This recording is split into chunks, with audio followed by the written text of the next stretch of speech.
how are we going to separate ourselves from the rest? Are we going to fall back into temptation? Are we going to fall back into the things that we were doing in the past?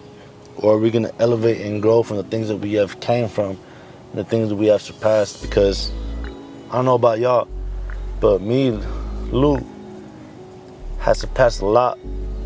But because of the fact that I feel like I've done so much, my pride has got the best of me, and I failed so many times because of it.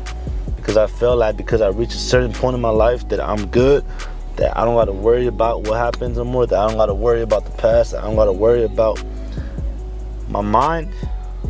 And then little do I know I'll fall back into the things that I was trying to get away from. And no, not necessarily speaking at the moment right now, but I'm speaking in general.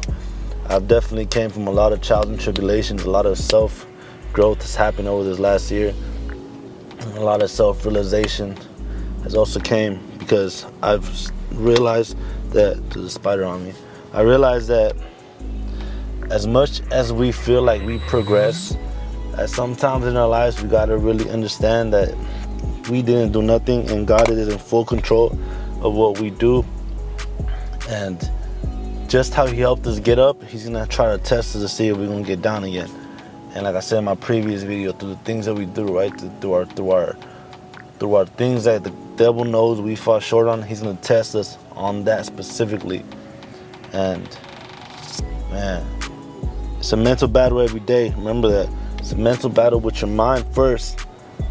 No, with your soul, then your mind, then your physical, right? Because it starts in the soul. If your soul's not good.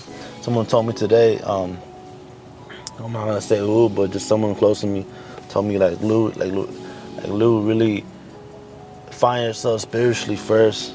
And that resonated so much for me because I feel like I've never really found myself on the spiritual level, right? I've always found myself through the physical, right? Where I think I found myself to the physical. When in all reality, it was all facade, because what's here in this real world could perish. We die. What we leave behind, the energy we walk into a room with, that is louder than what you walk into a room with on. Cause you could be a millionaire, have all these fancy things, and be a crappy person. Or you could be a very humble person, maybe have all the riches, not look like it, and walk into a room and light the whole room up with your energy, and vice versa, right?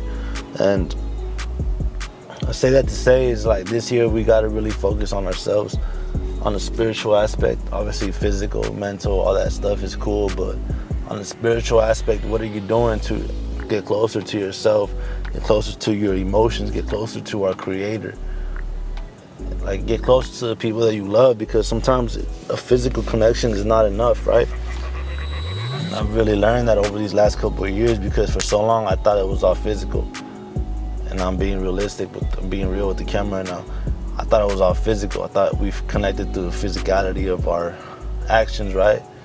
And you end up so dull and so empty when those things do come up like that. And is anyone going out to all the young dudes out there like, yeah, of course it's cool to be with this and that girl, but man, when you're alone, it's not cool. When you're going through it, it's not pleasing. It actually is more of a detriment to your soul. When you're out here just trying to chase pleasure and chase the next hit, the next whatever you're chasing, is more of a pleasure to the soul. And you end up more empty than when you came in to the situation. And that's something I learned this last year.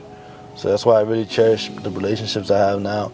And of course I fall short a lot, and I'm still learning, I'm still trying to grow into a person that learns how to nurture relationships, because that's something that I'm not really good at, nurturing relationships.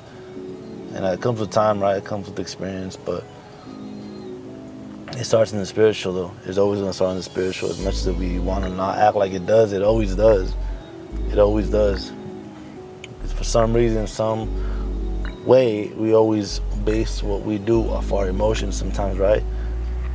You can't see emotions. Of course you can see it on the gestures, but if you really think about it, you can't see emotions.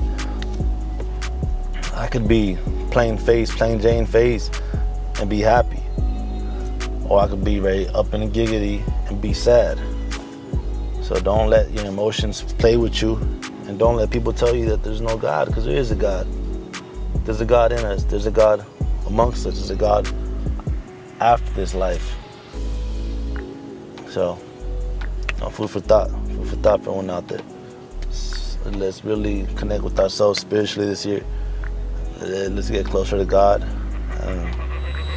If it doesn't serve the purpose, it's not what we're putting our energy into this year. And always remember that. It's your boy Lou, and I'm out.